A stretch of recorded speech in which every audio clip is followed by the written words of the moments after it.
Hello, welcome to the channel. Today we're going to be going over doing the tour of the container garden and the front yard gardening. I was going to do both, but we're running out of sun, so I'm not going to have time to do it. First thing we're going to be talking about is going to be the raspberries. Now I did get a new raspberry, and it's not looking just real good yet, but this is a Mysore raspberry. It's one that's supposed to do okay in the sun. I have kind of got where it's going to get some afternoon shade. So that'll be the second raspberry I have. The other Crimson Night raspberry I've got growing here. It's looking better. I planted it way earlier. I also see some beet seeds, so I got some beets coming up.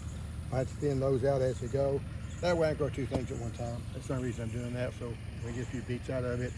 And still haven't put up any type of structure. It's kind of hard right now because you're going to take two T-posts. I'm kind of low on T-posts. So this here is the 6-star plum. I got growing for whatever reason. The another one of the pineapples, and this is the one that's got the spines on it. This is the one that I put in earlier, and one thing that's bad is when they mowed the lawn, they moved everything out here into the sun, so it's getting full sun now. So it's not doing real well, but I'm hoping it's going to have some side shoots that come off of it. We'll see. Probably I'll put it back in the shade where it belongs. But, this is one of the pups that come off the coreless pineapple. This is a top that came off the coreless pineapple, and that was the one that got about, yay big. This is one that came off the top, the one I did in the springtime. It's done really well, and it continues to grow really well. It does have a weed in it, so I'll pull that out. And we'll see. And it looks nice, looks healthy. I might put it in a bigger pot just to see if it needs that. This is the one that I done that didn't look very good, but it did have side pulp on it, and it's still growing. I do need to pot it up in a bigger pot. This is a pineapple that made a really small pineapple, and again, it's making a small pineapple. I'll see if it grows and does good. I'm beginning to wonder if it's not just an oriental pineapple. This now even gets weird shoots coming off here too, so I don't know. Out of the pineapple itself. Yeah, that's strange. Yeah. But anyway, we'll find out. Because this is the original pineapple, the coreless one. No, this is the original pineapple, the one that I bought at the store, the garden center, the JR in nursery. And it's got a side pup here. I think it's getting another one up over here. And like I said, it made one that you could actually eat. One of the fig trees, it's a Barbie, is the name of it. One I think this is a Obaro pomelo that I haven't potted up yet. It's the one that I kind of ran out of pot, so I haven't potted up yet. This is my fig that I have not had a good luck with growing, but it's still alive. Still got a few weeds in it. I did water it up good. I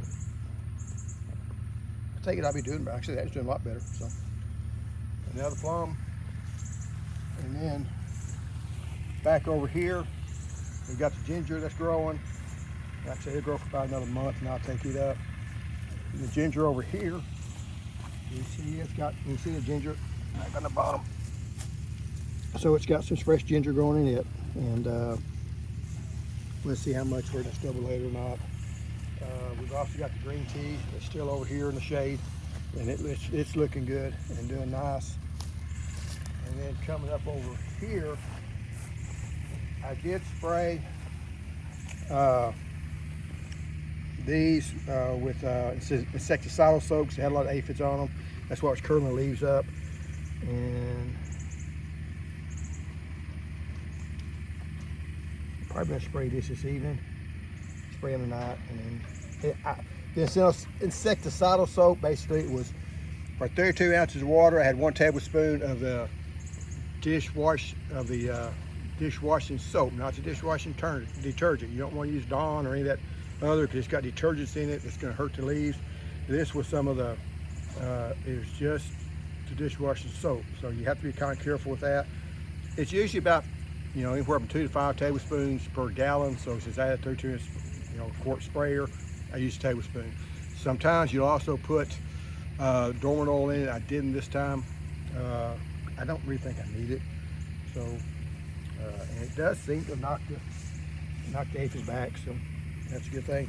Two more of the pineapple. I think both of these pineapples are, I know one of them, this one here, is the corliss pineapple.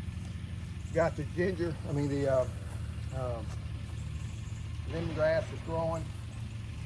And then the rosemary here, just grow 3 different types of rosemary that my wife still hasn't, not ready to dry. It hasn't been raining either. Cherry Rio Grande, thing I haven't done, I haven't trimmed this one back, but it's still growing and looking good. And then over here is the loquat. The blooms are starting to get bigger. And these are just the buds. They're going to actually bloom out, but you're seeing they're coming out bigger. And like I said, they have a good a lot of blooms on it, so which is good. Bees really like it, and one reason bees like it because it's going to bloom here in probably another month, and there's nothing else blooming right at the time, so they really seem to hit it hard. Now on my carrots, I planted the carrots. They all came up, started looking good, and then all of a sudden they vanished. And I came out here one night and I kind of suspected it that that's one carrot there. That's a weed. That's a weed. And so I came in here at night, and sure enough, I looked out here, and there was fire ants hitting these things. For whatever reason, for me, fire ants like carrots. They were really bad last year, but it was during the winter time. So I thought, well, there's nothing else to eat. They're looking for green stuff. Okay, there's plenty of green stuff. But, I did check at night because you won't hardly find, when you're trying to find what's eating on something, you won't find it. Stuff eats at night. And it's right by the door. So I just took my big light, shined it on, and you see some fire ants. Not a whole bunch of them, there wasn't much left. Last year when I checked, when I had 4 by 16-inch bed that they hit and wiped out, the same time I planted, the same thing started happening. First time they wiped everything out, I couldn't figure out why. Couldn't find any worms or anything. And then the second time they started doing it, I started noticing. So I went out at night, and there was fire ants all over that thing. They were all up on the plants themselves. So yeah, everyone's doing it. The only good thing about fire ants is they do reduce the amount of ticks that you have. And they really like ticks, and they will. We don't have hardly any ticks out here in Southeast Texas. Used to, we had a bunch of them. So that's the only redeeming thing I've seen about fire ants. Other than if you don't hate them, they're actually very interesting. It's kind of one of the things that as far as trying to prove stuff evolution-wise, I don't see how you do, because there's no way the fire ants could have evolved and had this structure. But anyway, it's a different subject. I haven't got that great of germination on my brassicas over here, but they are starting to grow. I am leaving them outside. You just got to make sure you get plenty of water on them. The micro tomatoes, they're doing good. And that's the way they're going to look. These are really some really good, healthy looking micro tomatoes. They're going to start off small, and even these don't look bad. So if you're going to grow micro tomatoes, and even dwarf tomatoes will be similar to this, don't expect these nice big tall tomatoes plants like you get in the store. They're going to be short, they're going to be stubby, but they're doing just fine. And pretty soon I'm going to have to, especially this row here. Now, one thing that I did do, I didn't bring them out here. I was going to. One thing I did change, because it said permanent markers. That ain't permanent. It's been a few days. Basically, it rained and washed all my tags off of them. So I did go out and buy me a label maker. And I think Space Coast Homesteader, I believe what her channel's called. She showed how you can use just a label maker and then stick the label to the labels, and that's what I went and bought. Because I have some of them that have, I have some of them that stayed on there. I had some set from last year.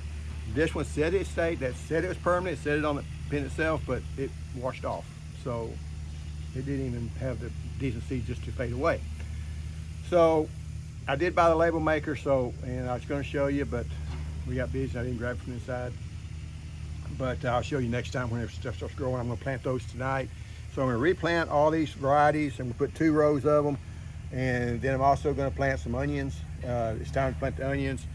So this is going to be kind of a later crop of the brassicas. So we're going to see how these do, and then we can see the later crop. And if you haven't planted the brassicas and you don't want to, Hoss Tools is selling them. I think they're 10 for $10.99 plus shipping. And so you can buy the, like they got like 4 different kinds of brassicas and things that at least that makes, if you're paying, a little bit over $1.50, it's kind of, you don't want to go to the store and you see brassicas and it costs $4.50, $5. That's just, not going to, it's just not financially viable. Anyway, some more pineapples. And gonna go on there. This here, and this is starting to turn colors. And I think it's just stress related. I don't think it's ready. But if it does much more, we'll try it. I did water these today, so it's looking all right. And it's one of the mandarin. This here is the Myers lemon, and these lemons are probably ready. My wife can use lemonade, make lemonade out of them if she's wanting to. And it's also starting to bloom again. So, and grasshoppers.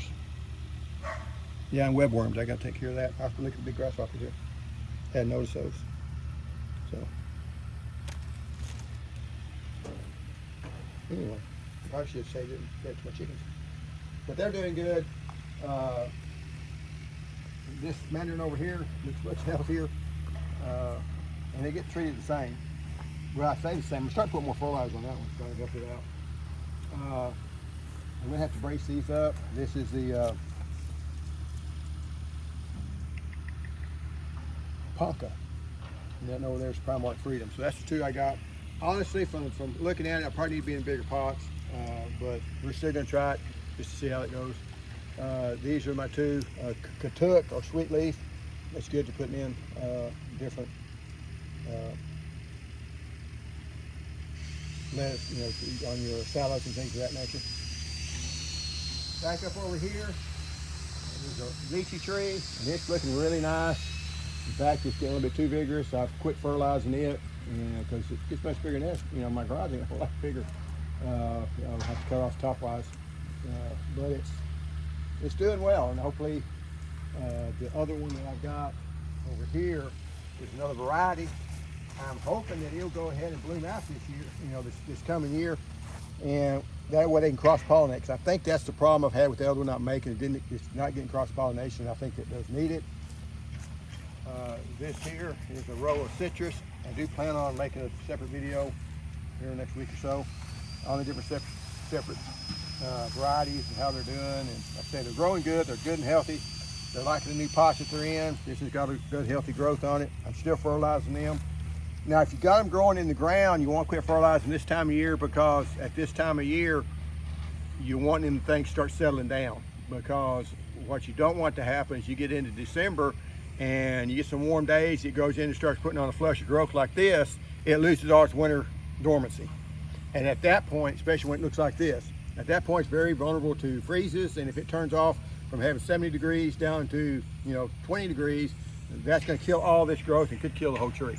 So, if you got them in the ground where you can't move them in and out, you want to make that tree kind of go dormant and not put on a flush of growth. And if it doesn't have the right fertility to them, that's what they do. They just don't put on that flush of growth. It'll happen even in the summertime. If you're not fertilizing like you need to, and they're just sitting there not growing, it's because you don't have enough nitrogen, or probably nitrogen.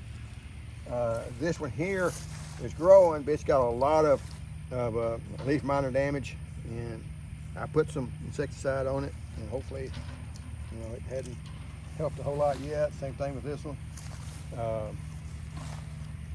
It's kind of hard to control the leaf miners on these citrus trees.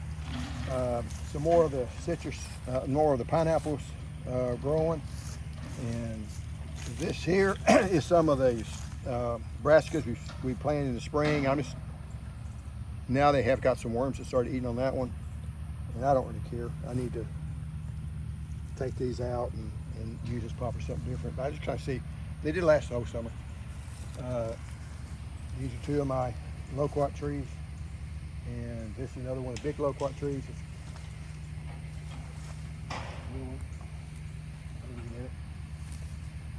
And the different herbs that we're growing, the oregano, the basil, the Okinawa spinach is doing well. This is the other, just show that over there with the sweet lemonade trees growing over there. Not much changed on it. Then this here This is starting to put out flux growth. It's the other lemonade tree, and you know, it's looking better. Actually, I start putting some fertilizer in it, and once you start doing that, they start doing better. This is some of the mints, and they're not looking real good, but they're mint, so I'm not real too worried about it. I did buy some more, or I bought some of the cow manure and compost at Walmart. They had these on locally for $1.50 a bag, so I bought some. I also bought a black cow, and I plan on doing a video showing the two differences of it. This is $5, and this one was $1.50. And this one is just says cow manure, where this here is cow manure and compost. So I bought mostly compost. But that's not all bad either. And you know, it says feeds contaminated for 3 months. I like the compost for what it does for the soil tilth itself. As far as fertilizer, it's pretty weak fertilizer. But the Tassoy mustard is doing well. I'm feeding some to my lizard.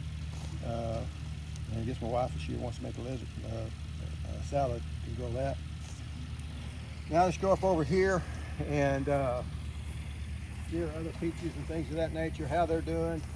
I did do a video on it. This is looking nice. This is one that's roddenberry. It does make late. I usually ain't going to get it because usually squirrels get them. I will probably be putting this in the ground, but it is a nice healthy plant. And like I say, it's getting the growth on it that you want. And that way, these growth points are where the bloom's going to come next year. This one here is decided to bloom early, and they do that.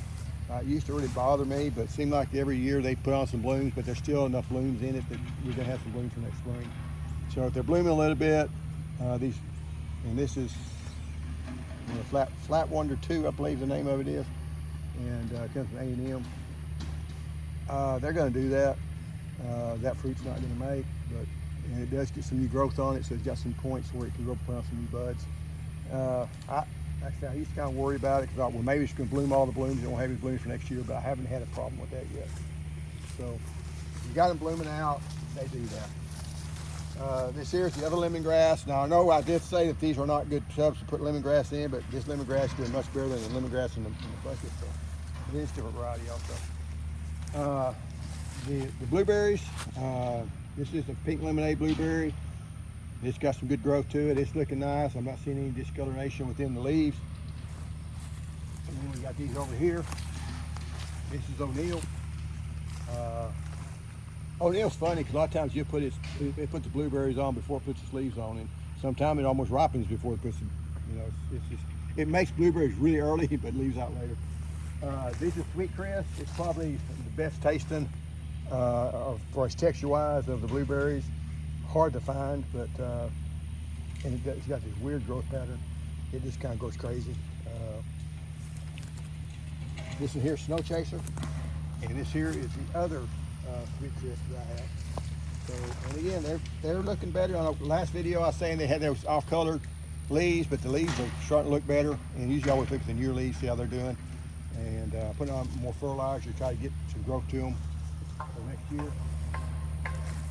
This here is going to be the pomegranate. It does have some leaves that, you know, don't look, but we're starting to get, this is September now, so we're starting to get the fall of the year. The leaves are going to start changing. I'm not that worried about that. Now, it might have gotten dry at one time, but I don't really think so. I think it's just these leaves are going to start changing this time of year. But, you know, I did put some fertilizer on it, and I did fertilize. I'm starting to fertilize more. In the dead of summer, sometimes I don't fertilize as much because I just don't think it does any good. And now that we're getting a fall flush, I want to have enough fertilizer that they can grow. This here is my figs. Now, one thing that I have changed, a lot of these figs, I'm going to start putting in the ground out in the main garden, because what I found is they've kind of stunted out on me, and it's not growing a whole lot. So I am putting them in the ground. The one I did plant in the ground down here is Malta Black, and it lost all its leaves when it started, and I thought it was going to die on me. And then lo and behold, it started putting out some leaves again and actually put on some fruit. So still don't look really good, but these tags are good because they won't. You'll always be able to have a tag on it. The only bad thing about it is they do. If you know, I got it on this limb. If this limb grows too much, it's going to girdle the limb with that wire. But at least I can still find it. So you don't want to take this, tie it down here at the bottom, and then have it girdle the tree. That can be a problem. But the aluminum, I mean, that fig there is probably right. We picked that from my wife. She's apparently likes figs. Like I say, my oldest son, he liked figs so much he didn't really let anybody share with him. And then I've also had to spray for fire ants or poison fire ants. And that's fire ants in a garden is just a bad thing. You don't want them, and they're hard to control. They're hard to control. You don't really have a lot of chemicals that you can spray legally on them. There is let's come and get it. It is one that's basically it's a bait that has spinosad in it, and they take that bait and it kills them that way. They're kind of expensive, and you have to use it all at one time. You can't put it in a little bit at a time. I use a Surround. I think it's called Surround. Herbicide stinks to high heaven, but if it's where I don't have fruit trees growing that's producing fruit, like say it's growing over in front of the house, where I don't have any fruit trees growing in the ground, I can use that without any problems. Sometimes I'll use 7 Dust, put a little bit of 7 Dust on it, because 7 Dust isn't necessarily labeled for, it's labeled for ants, it's not labeled for fire ants. But, you know, if I'm spraying it on the ground, I don't mind if 7 Dust is bad, and at least it is labeled for vegetable gardens. So you do have to be careful, because some of this, most of fire ant stuff is growth inhibitors and stuff, or reproductive inhibitors, whatever. It's not labeled for vegetable gardens, so you don't really want to do that. It's not legal to do that. But if it's, you know, that one is labeled for vegetative in vegetable gardens. So anyway, I guess one other thing is the peach tree here. This is tropic snow, and it's got some growth on it, so just to put on some peaches next year. It looks terrible, I know. This limb broke last year because it had too many peaches on it. It's got a few blooms on it too. They look bad, but really, you know, I cut this off, and it's kind of good because I couldn't get that hard in the garage anyway. So it's not, you know, I'm looking for something to produce fruit, not something that looks pretty. And as long as they're looking pretty, because it's more, as expensive as these things are, I got the first time, it's chocolate beauty. As expensive as these things are, you don't want to, you have to rebuy them until the tree actually dies on you. But anyway, that's the tour for today. Hope you enjoyed it. See you next time.